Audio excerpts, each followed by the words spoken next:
मेरी बहन और मैं जुड़वा बहनें हैं। हम दोनों की शक्ल बिल्कुल एक जैसी है।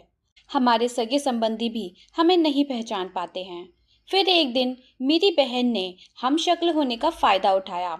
उसने मुझे अपनी जगह काम पर भेज दिया और मेरी जगह उसने ले ली। फिर मेरे पति के साथ रात के अंधेरे में उसने जो किया वो जानकर तो आपके होश उड़ जाएंगे, क्योंकि मेरी बहन ने मेरे पति के साथ। मेरा नाम आराधना है। हम दो जुड़वा बहनें हैं, मैं और आरती। हम दोनों बिल्कुल ही हम शक्ल हैं। कोई भी हमें पहचान नहीं पाता अगर हम एक जैसे कपड़े पहने तो। मेरी माँ का बचपन में ही देहांत हो गया था बीमारी की वजह से। हम खानदानी रईस थे, पर मेरे पापा किसी को भी एक पैसा तक नहीं देते थे। इसी वजह से मेरी बहन पहले ही पापा से लड़ झगड़ कर अलग रहने लगी थी। उसके और पापा के बीच बिल्कुल भी नहीं बनती थी। पापा ने पहले ही बोल दिया था कि उसे अपनी जायदाद से एक पैसा भी नहीं देंगे। मुझे लेकिन पापा के पैसों में कोई दिलचस्पी नहीं थी। मेरा खुद का एक बुटीक था जिससे अच्छे खासे पैसे कमा लेती थी। मेरे पति भी एक बड़े बिजनेसमैन थे और हमारा 5 साल का बेटा था। मेरी बहन ने अभी तक शादी नहीं की थी। मैं अपनी बहन से कभी कभी ही मिल पाती थी, पर मेरे कुछ जानने वालों ने बताया था कि मेरी बहन कुछ गलत काम करने लगी है और कुछ गुंडों लोगों के साथ उसका उठना बैठना है। मेरी बहन से जब मैंने सब कुछ पूछा तो उसने बोला कि मेरे खर्चों को कौन उठाएगा, या फिर तुम्हारी तरह किसी अमीर लड़के से शादी कर लूं। बताओ कैसे कमाऊं पैसे। मैं जो काम करती हूँ अच्छे खासे पैसे मिलते हैं मुझे, और मुझे मेरी जिंदगी पसंद है। तुम मेरी माँ बनने की कोशिश ना करो। मैंने बोला, तुम पापा से भी तो कुछ पैसे ले सकती हो और अपना कोई काम शुरू कर दो। जब काम चल जाए तो पैसे वापस कर देना। वो बोली, सच में? तुम्हें अभी भी उम्मीद है कि वो बुढ़ा किसी को पैसे दे सकता है? कुछ ज्यादा ही भोली हो तुम। अरे वो बुढ़ा किसी को अपने फटे कपड़े तक ना दे और मुझे पैसे देगा? मैंने कहा, जो भी है जैसे भी है हमारे पापा हैं, इस तरह से उन्हें मत बुलाओ। ये सुनकर वो जोर से हंसी और बोली, क्या बात है, बड़ा प्यार आ रहा है पापा पे। उसके मन में पापा को लेकर इतनी नफरत देखकर मैं बहुत हैरान थी। मुझे लगा उसको कुछ समझाना जैसे भैंस के आगे बीन बजाने जैसा था। उसके बाद मैंने उसे कुछ भी समझाना छोड़ दिया। भले वो पापा से नाराज थी, पर मेरे साथ उसकी बातचीत होती रहती थी, क्योंकि वो दिखने में बिल्कुल मेरे जैसी थी। तो कभी कभी मैं उसका थोड़ा फायदा उठा लिया करती थी। दरअसल काम की वजह से कभी अगर मैं अपने बेटे के स्कूल में पेरेंट्स मीटिंग में ना जा पाऊँ तो अपनी बहन को भेज देती थी, और कोई उसे पहचान नहीं पाता था, या फिर किसी के फंक्शन में जाना होता था। अगर मैं बिजी होती थी तो आरती को ही अपनी जगह भेज देती थी। मेरी बहन हमेशा बोलती थी कि तुम्हें भी मेरे लिए कभी अगर आरती बनने को बोलूं तो बन जाना। मैं बोलती थी कि हाँ हाँ बन जाऊंगी, पर अभी मेरा ये काम कर दो। ऐसे ही अक्सर मेरी बहन आरती आराधना बनकर लोगों से मिलती थी। एक दिन मेरी बहन ने मुझे बुलाया और कहा, मुझे तुमसे कुछ काम है, जल्दी मेरे घर आ जाओ। ये पहली बार था कि आरती ने मुझसे कोई मदद मांगी थी। मैं उसके घर गई और अंदर पहुंचते ही बोला, क्या काम है? उसने बोला कि अरे पहले आराम से बैठ तो जाओ, फिर बताती हूँ। पहले चाय बनाकर लाती हूँ, फिर पीते पीते पूरी बात बताऊंगी। मैंने कहा ठीक है, और वो किचन में चली गई। मैं यही सोच रही थी कि क्या बात है, क्या काम हो सकता है मुझसे। तब तक वो ट्रे में चाय भी लेकर आ गई। मुझे एक कप देकर दूसरे कप से खुद चाय पीने लगी। फिर मैंने पूछा, अब बताओ क्या काम है? वो बोली, तुझे एक दिन के लिए आरती बनना है। मैंने कहा अच्छा, और मुझे आरती बनकर करना क्या होगा? तो वो बोली, कुछ नहीं, तुम बस मेरे कपड़े पहनकर लोनावला जाना। मैं एक हैट दूंगी, उसे तुम पहन लेना। वहां पर एक रेस्टोरेंट का एड्रेस मैं बताऊंगी, तुम उस रेस्टोरेंट में जाना। जब तक तुम पहुंचोगी तब तक तो रात हो जाएगी, तो तुम वहां खाना खाकर ही आना, क्योंकि वहां का खाना बहुत ही टेस्टी है। और फिर वहीं तुम्हारे पास एक आदमी आएगा, वो तुम्हें अपनी हैट देगा और तुम्हारी हैट ले लेगा। और हाँ, याद रखना, तुम उसी टाइम वहां से निकल जाना और यहाँ वापस आ जाना। बस इतना ही करना है। और इस बात का ख्याल रखना कि हैट तुम पहने ही रखना, उसे निकालना नहीं। मुझे अपनी बहन सुनकर कुछ भी समझ ही नहीं आया कि आखिर ये चाहती क्या है। मैंने कहा कि तुम बस ये चाहती हो कि मैं एक हैट पहनकर जाऊं और एक रेस्टोरेंट में खाना खाऊं, फिर एक आदमी मेरी हैट से अपनी हैट को एक्सचेंज करेगा और उसके बाद मैं घर आ जाऊं। मैंने सारी बात दोहरा दी थी। शायद मैंने कुछ गलत सुना था, पर मेरी बहन ने कहा कि बिल्कुल सही, बस यही करना है। मुझे उसकी ये बात सुनकर शक होने लगा कि कहीं ये मुझसे कोई गलत काम तो नहीं करवा रही। मैंने अपनी बहन से साफ साफ कहा, तुम मुझसे क्या करवाना चाह रही हो? तुम्हारी हेड में आखिर ऐसा है क्या? क्या ड्रग्स हैं? क्या तुम स्मगलिंग करती हो? मुझसे मेरी बहन ने कहा कि तुम्हें ये सब जानने की जरूरत नहीं, तुम बस इतना ध्यान रखो कि किसी को इसके बारे में कुछ नहीं बताना। मैंने कहा कि तुम खुद क्यों नहीं कर लेती, मैं ये गलत काम नहीं कर सकती। मेरी बहन बोली कि मैं शहर से बाहर कुछ जरूरी काम से जा रही हूँ, इसीलिए तुम्हें भेज रही हूँ, और तुम्हें डरने की कोई जरूरत नहीं, कुछ भी नहीं होगा। मैं ऐसा कई बार कर चुकी हूँ। पर मेरा मन उसके ये गलत काम करने के लिए बिल्कुल भी राजी नहीं हो रहा था, इसीलिए मैंने साफ साफ मना कर दिया। तो वो कहने लगी कि तुम भी पापा की तरह ही हो, क्या फायदा ऐसे रिश्तों से जब तुम जरूरत के समय कभी भी काम ना आओ। मैंने तुम्हें अपनी बहन समझकर जब तुमने बोला तब मैंने आराधना बनने का नाटक किया, और तुम इतनी खुदगर्ज निकली कि जिंदगी में पहली बार कुछ तुमसे मांग रही हूँ और तुमने साफ साफ मना कर दिया। इसे कहते हैं खून का रिश्ता। ये है मेरी बहन जो सिर्फ सामने वाले को यूज करना जानती है, पर मेरे लिए कुछ भी नहीं कर सकती। अपनी बहन की बात सुनकर मुझे उसकी बात माननी पड़ी।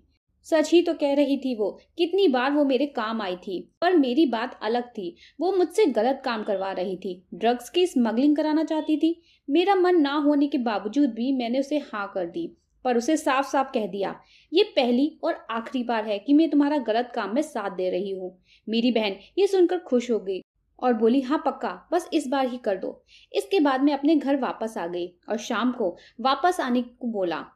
शाम को 6 बजे के आसपास मैं अपनी बहन के घर पहुंच गई थी। मेरी बहन मेरा ही इंतजार कर रही थी। उसने मुझे अपने कपड़े दिए और कहा कि इन्हें पहन लो। मैंने उसके कपड़े पहने, उसका बैग लिया जिसमें उसके सारे आईडी प्रूफ थे, और फिर उसने एक काले रंग की हैट मुझे दे दी। जब मैंने वो हैट अपने हाथों में ली तो बहुत भारी थी। मैंने अपनी बहन से पूछा कि इसमें क्या है, इतनी भारी क्यों है? तो कहने लगी कि तुम्हें जाने की जरूरत नहीं, बस इसे पहन लो और उतारना नहीं। मुझे अंदर ही अंदर बहुत डर लग रहा था, पर क्या करती। मैंने उसे पहन लिया और अपनी बहन की कार में निकल गई। लोनावला के लिए रास्ता लगभग 2.5 से 3 घंटे लंबा था। जब तक अपनी बहन के बताए रेस्टोरेंट तक पहुंची तब तक 9 बज चुके थे। मैं रेस्टोरेंट में अंदर गई। अंदर कोई खास भीड़ नहीं थी, बस 1 या 2 लोग ही बैठे थे। मैं वहां अंदर बैठने में भी डर रही थी। मुझे लग रहा था कि कहीं पुलिस ना आ जाए और मुझे पकड़ ना ले। मैं अंदर तक कांप रही थी। जैसा मेरी बहन ने बोला था वैसा ही मैंने खाना ऑर्डर कर दिया। 5 मिनट में ही खाना टेबल पर भी आ गया था, पर डर और टेंशन की वजह से एक निवाला भी मेरे मुंह के अंदर नहीं जा रहा था। खाना जैसा का तैसा टेबल पर ही रखा हुआ था। मेरी नजरें तो बस चारों तरफ घूम रही थी, कभी दाएं तो कभी बाएं और कभी गेट पर। तभी मैंने देखा कि एक आदमी अंदर आया। उसने बिल्कुल मेरे जैसी ही हैट पहन रखी थी। उसने अपनी हैट टेबल पर रख दी और मेरी हैट लेकर चला गया। उस आदमी के जाते ही मैं 1 सेकंड भी रेस्टोरेंट में ना रुक पाई और दौड़कर अपना सामान और हैट लेकर बाहर आ गई। मेरे पैर बुरी तरह कांप रहे थे। मैं तुरंत कार में आकर बैठ गई, पर मेरे हाथ काम नहीं कर रहे थे। मैं चाबी भी नहीं लगा पा रही थी कार स्टार्ट करने के लिए, क्योंकि मैं बहुत डरी हुई थी, इसीलिए पूरा शरीर कांप रहा था। मैं पसीना पसीना हो रही थी। मैंने अपने आप को थोड़ा शांत किया और कार स्टार्ट कर चलने लगी।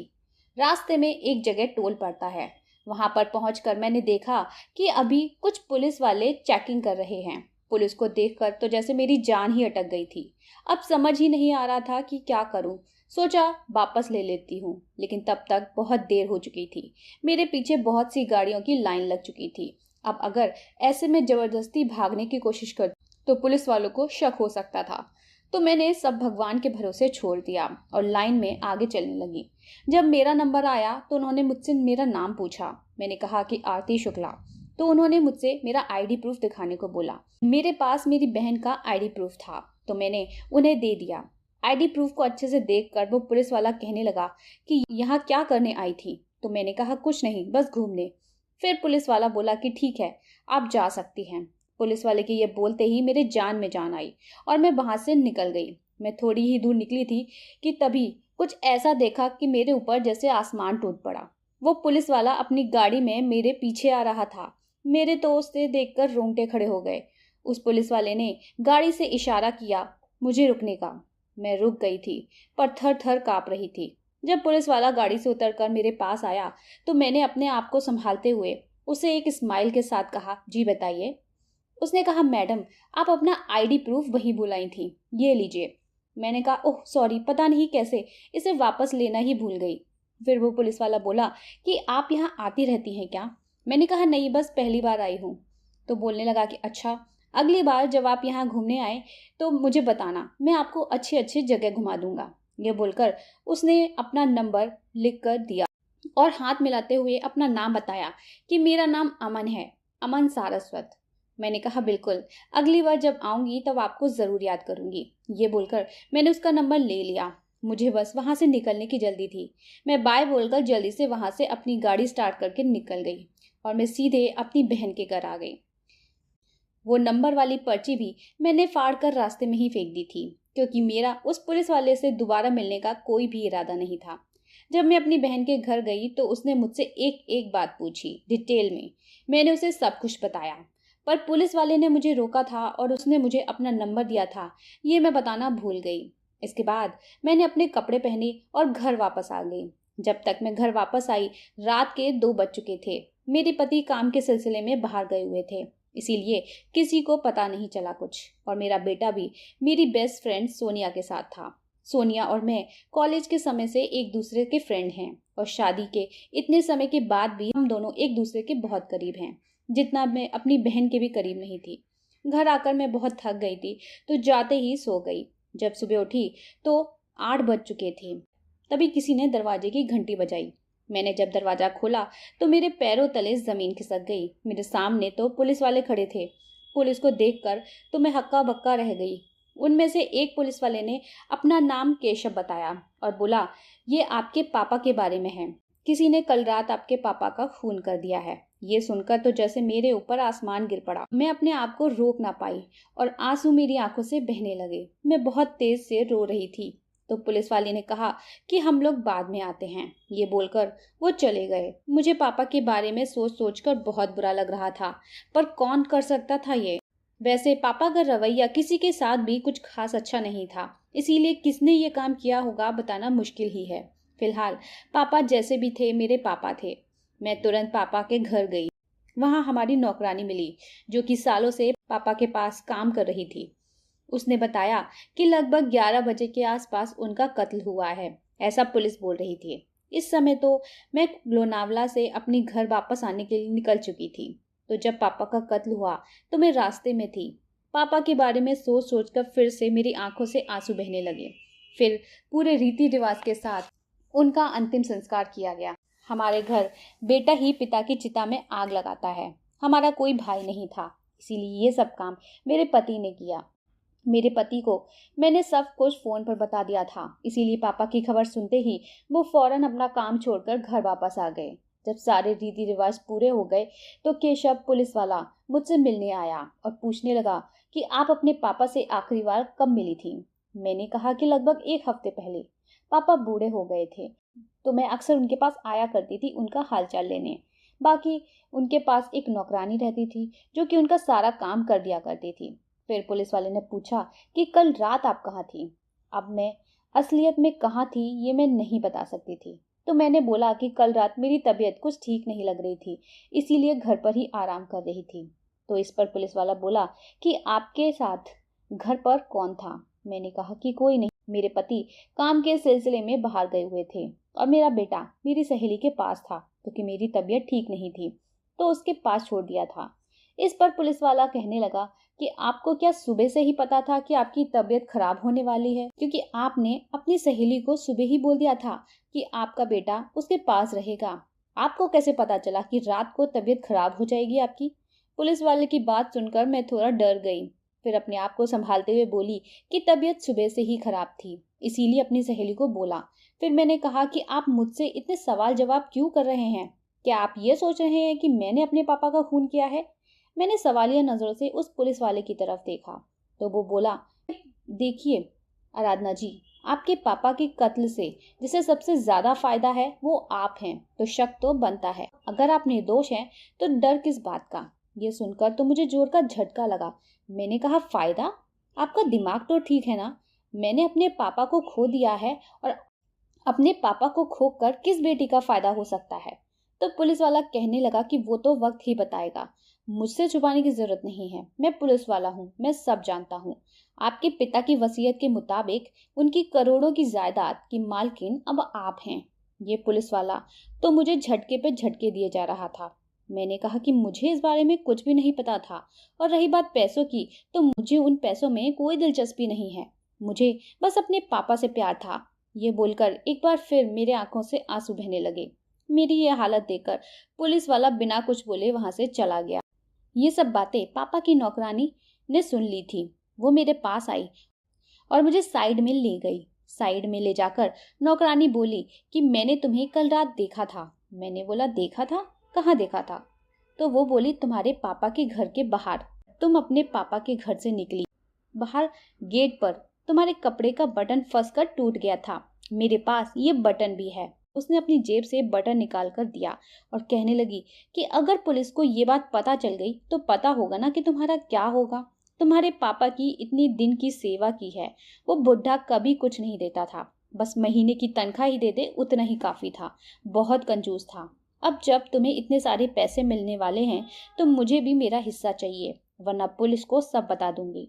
ये बोलकर वो चली गई और मैं खड़ी की खड़ी रह गई। ऐसा कैसे हो सकता था? मैं तो उस समय लोनावला में थी। फिर ऐसा कैसे हुआ? मैं घर गई और मैंने चेक किया तो सच में मेरे टॉप का एक बटन गायब था। फिर मैं समझ गई कि ऐसा कैसे हुआ होगा। मैं तुरंत अपनी बहन के पास गई। जैसे ही उसने दरवाजा खोला, मैंने एक जोर का थप्पड़ अपनी बहन के गाल पे मारा। वो इस थप्पड़ से हैरान नहीं थी। उसे पहले ही पता था कि ऐसा कुछ होगा। मेरी बहन बोली तो तुम्हें पता चल गया? मैंने कहा हाँ। तुम ऐसा कैसे कर सकती हो? तुमने अपने ही पापा का खून कर दिया। क्यों आरती, क्यों? आरती की आंखों में गुस्सा आ गया। क्यों? ये जानना चाहती हो? जैसे तुम्हें कुछ पता ही नहीं। मैंने कितना बोला उस कंजूस बुढ़े को कि मुझे पैसे दे दे, पर वो कमीना माना ही नहीं। मैंने गुस्से में बोला आरती, ये क्या तरीका है अपने पापा के बारे में बोलने का? हमारे पापा थे वो। मैं सपने में भी नहीं सोच सकती थी कि तुम ऐसा करोगी। मुझे अपने आप पर शर्म आ रही थी कि मैं तुम्हारी बहन हूँ। फिर मैंने कहा कि तुम्हें किए की सजा जरूर मिलेगी, मैं पुलिस को सब बता दूंगी। ये सुनकर मेरी बहन पागलों की तरह हंसने लगी और बोली ये तुम साबित कैसे करोगी? क्योंकि उस दिन तो सबके हिसाब से मैं लोनावला में थी। मैंने कहा कि मैं पुलिस को बता दूंगी कि लोनावला तुम नहीं बल्कि मैं तुम्हारी जगह गई थी। इस पर मेरी बहन बोली ओहो आराधना, तुम तो सच में बहुत भोली हो। तुम पुलिस को कुछ भी नहीं बता सकती, क्योंकि अगर तुमने बताया तो तुम ड्रग स्मगलिंग के लिए जेल के अंदर जाओगी। इसीलिए जैसा चल रहा है वैसा चलने दो। ये बोलकर वो अंदर कमरे में चली गई और मैं अपने घर आ गई। मुझे अब कुछ समझ नहीं आ रहा था कि क्या करूं। मैं चारों तरफ से फंस चुकी थी। तो मैं अपनी दोस्त सोनिया के पास गई और उसे सब कुछ सच सच बता दिया। मेरी बात सुनकर वो बोली यार तूने पहले क्यों नहीं बताई अपनी परेशानी, कि तू इतनी दिक्कतों में थी। फिर कुछ सोचकर कहने लगी कि मेरे हिसाब से तुझे पुलिस को सब बता देना चाहिए, क्योंकि ड्रग स्मगलिंग उतना बड़ा जुर्म नहीं है जितना किसी का खून करना है। खून के केस में ज्यादा लंबी सजा होती है, और वो भी अपने सगे पापा का। और मेरे हिसाब से अंकल को इंसाफ भी मिलना चाहिए, सही मुजरिम को पकड़वा कर। मुझे भी ये बात सही लगी, तो मैं वहां से सीधे पुलिस स्टेशन गई और पुलिस वाले को सब कुछ बता दिया। केशव ने पहले सब कुछ ध्यान से सुना, फिर बोला कि आपका मतलब है कि आप लोनावला गई थी आपकी बहन बनकर? मैंने कहा हाँ। फिर उसने कहा कि पर आप जो कुछ भी बोल रही हैं वो सारी बातें आपकी बहन आरती ने भी बताई थी अपनी बयान में। तो मैंने कहा कि क्योंकि सारी बातें मैंने उसे बताई थी जब मैं वापस लौट कर आई थी। तब मैं इसका मतलब नहीं समझ पाई थी। अब समझ में आ रहा है कि मेरी बहन मुझे फंसाना चाहती थी। मेरी बात सुनकर केशव को यकीन नहीं हो रहा था। मैंने उसे बहुत समझाने की कोशिश की, तो फिर वो कहने लगा कि अच्छा कोई एक ऐसी बात अगर याद हो तो बताइए जो आपने अपनी बहन को ना बताई हो। छोटी सी छोटी बात भी चलेगी।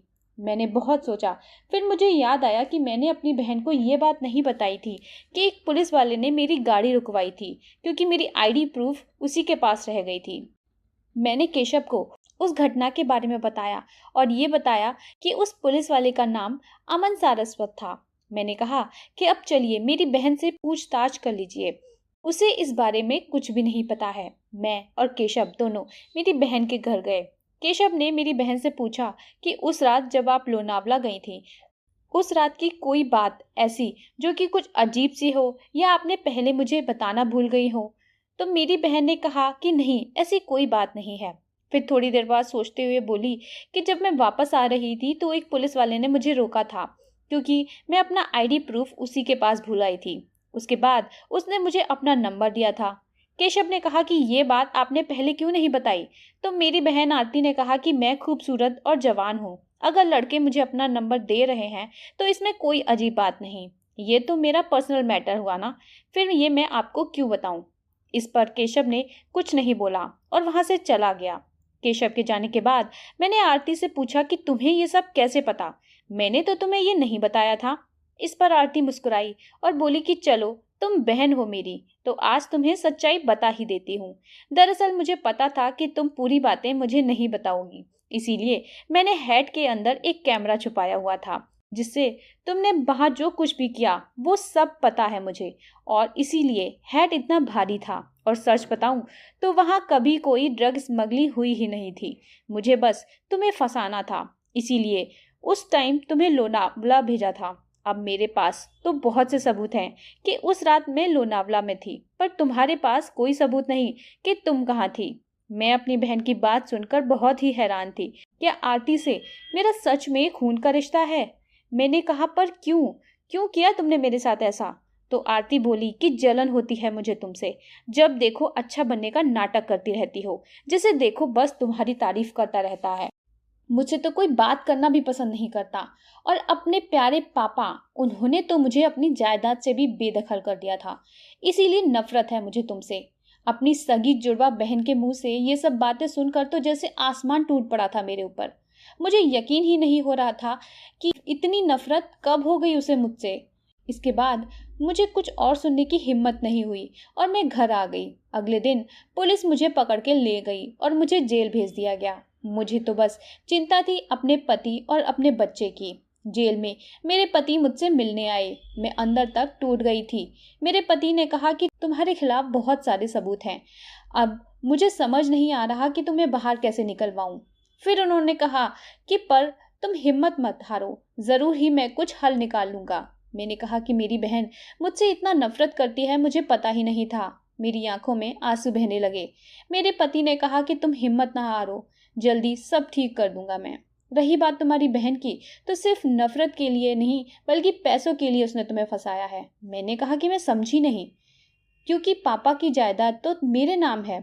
उसको तो पापा ने अपनी जायदाद से बेदखल कर दिया था, फिर कौन से पैसे? तो मेरे पति ने बताया कि उनकी वसीयत में यह भी लिखा था कि अगर तुम किसी भी कारणवश जेल जाती हो तो फिर उस केस में सारी जायदाद मेरी बहन आरती के नाम हो जाएगी, क्योंकि फिर वो अकेली जायदाद की हकदार होगी और तुम्हारा उस संपत्ति पे कोई अधिकार नहीं होगा। अब मुझे अपनी बहन की चाल समझ आई। वो पापा के खून में मुझे फंसाकर पापा की जायदाद हथियाना चाहती थी, क्योंकि पापा के जीते जी तो उसे फूटी कौड़ी भी नहीं मिलती। मेरे पति ने कहा कि एक तो उसके पास वो हेड का कैमरे की रिकॉर्डिंग है, जिससे वो आसानी से साबित कर सकती है कि वो लोनावला में थी, पर तुम्हारे पास कुछ नहीं है, इसलिए उसका पलड़ा भारी है। पर मैं पूरी कोशिश करूंगा कि तुम जल्दी से जल्दी यहाँ से निकल जाओ। इसके बाद मेरे पति वहां से चले गए। मैं भी अपने सेल में वापस आ गई। अपने पति की बात सुनकर एक चीज मुझे खटक रही थी। मैंने वहां के गार्ड से बोला कि मुझे केशव पुलिस इंस्पेक्टर से मिलना है, बहुत ही जरूरी है। मेरी विनती पर केशव मुझसे जेल में मिलने आया। मैंने केशव को बोला कि प्लीज मेरी आखिरी बार मदद कर दो, मैं साबित कर सकती हूँ कि मैं बेकसूर हूँ। तो केशव इंस्पेक्टर ने मेरी बात सुनी और बोला, ठीक है, मैं तुम्हारे प्लान में शामिल हूँ, पर यह तुम्हारे पास आखिरी मौका है, इसके बाद तुम्हारी कोई बात नहीं सुनूंगा। मैं खुश हो गई और उसको धन्यवाद कहा। अब मैं जानती थी कि मुझे क्या करना है। मैंने सारी प्लानिंग कर ली थी। उधर मेरी दोस्त सोनिया मेरे घर गई और मेरे पति से मिली। उसने कहा कि मैं जान चुकी हूँ तुम और आरती दोनों आपस में मिले हुए हो और दोनों ने मिलकर मेरी दोस्त आराधना को फंसाया है। दरअसल सच में इन सब में मेरा पति और मेरी बहन दोनों मिले हुए थे और मिलकर ये सब प्लान किया था। उन दोनों का बहुत पहले से ही अफेयर चल रहा था। मेरी दोस्त सोनिया के मुंह से ये सब सुनकर मेरे पति के चेहरे का रंग ही उड़ गया था। फिर उसने अपने आप को संभालते हुए बोला, कि ये क्या बोल रही हो, ऐसा कुछ नहीं है। तो फिर सोनिया ने कहा कि मुझे पागल मत बनाओ, मैं सब जानती हूँ अब। मैंने आरती को भी यहीं बुला लिया है। मुझे वैसे तुम्हारे कामों से कोई मतलब नहीं, मुझे बस मेरा हिस्सा दे दो और मैं चली जाऊंगी। तभी भी आरती भी वहां आ गई। आरती के वहां आते ही मेरा पति उसे साइड में ले गया और बोला कि इसे हमारे बारे में सब पता चल गया है और अब ये पैसे मांग रही है। तो आरती ने कहा कि पर इसके पास कोई सबूत है क्या? मेरे पति ने कहा कि नहीं, लगता तो नहीं, पर अगर ये इतने कॉन्फिडेंस के साथ यहाँ पर आई है तो हो सकता है कि इसके पास कोई ऐसा सबूत हो जिससे साबित हो जाए कि तुम्हारे पापा को हम लोगों ने मारा है और आराधना को इन सब में फंसाया है। एक बार इसे पैसे दे देते हैं, अगर ज्यादा नाटक किया तो इसको भी मार देंगे। तब तक मेरे पति ने पीछे देखा कि आरती, मेरी बहन, अंदर आ रही थी। आरती को अंदर आता देखकर मेरा पति हैरान रह गया। दरअसल पहले मैं आरती बनकर उसके पास आई थी और उसने अभी जो कुछ भी बोला था मुझे आरती समझकर वो सब रिकॉर्ड कर लिया था मैंने। आरती ने आते ही बोला, बेवकूफ, तुम अपनी पत्नी को भी नहीं पहचान पाए? वो तुम्हारी पत्नी है और मैं आरती हूँ। मेरा पति समझ चुका था कि उसकी पोल अब खुल चुकी है। बाहर केशव अपनी टीम के साथ खड़ा था और उसने आरती और मेरे पति को गिरफ्तार कर लिया। मेरे पति ने मुझसे पूछा कि तुम्हें कैसे पता चला कि मैं आरती के साथ मिला हूँ? तो मैंने कहा कि जब तुम जेल में मुझसे मिलने आए थे तब तुमने कहा था कि आरती के पास हैट के कैमरे की रिकॉर्डिंग है, पर मैंने तुम्हें कभी भी हैट में कैमरा है इस बारे में कुछ नहीं बताया था, क्योंकि मुझे खुद जेल जाने से एक दिन पहले पता चला था और तुम्हें बताने का मौका ही नहीं मिला। पर तुम्हें कैसे पता चला इस बारे में? तभी मुझे तुम पर शक हो गया था। आज मेरी दोस्त सोनिया की वजह से तुम्हारी असलियत सामने आ गई। मेरे कहने पर ही वो तुम्हारे पास आई थी। इसके बाद केशव मेरी बहन और पति को पकड़कर ले गया। उन दोनों को सजा हो गई और दोनों जेल में हैं। मैंने अपने पति से तलाक ले लिया और अपने बेटे की कस्टडी भी। अब मैं और मेरा बेटा खुशी खुशी रहते हैं। दोस्तों, जीवन में कितने भी उतार चढ़ाव क्यों ना आए, पर हार कभी भी नहीं माननी चाहिए, क्योंकि जीत हमेशा सच की होती है। तो दोस्तों, आपकी क्या राय है? क्या मेरा अपने पति और बहन को जेल भेजना सही था? क्या मुझे उन्हें एक और मौका देना चाहिए था? अपनी राय हमें कमेंट बॉक्स में लिखकर ज़रूर बताएं। और अगर ये वीडियो पसंद आया हो तो इसे लाइक और शेयर ज़रूर करें और चैनल को सब्सक्राइब करना बिल्कुल भी ना भूलें। और फिर मिलेंगे एक नई कहानी के साथ। तब तक के लिए बाय बाय।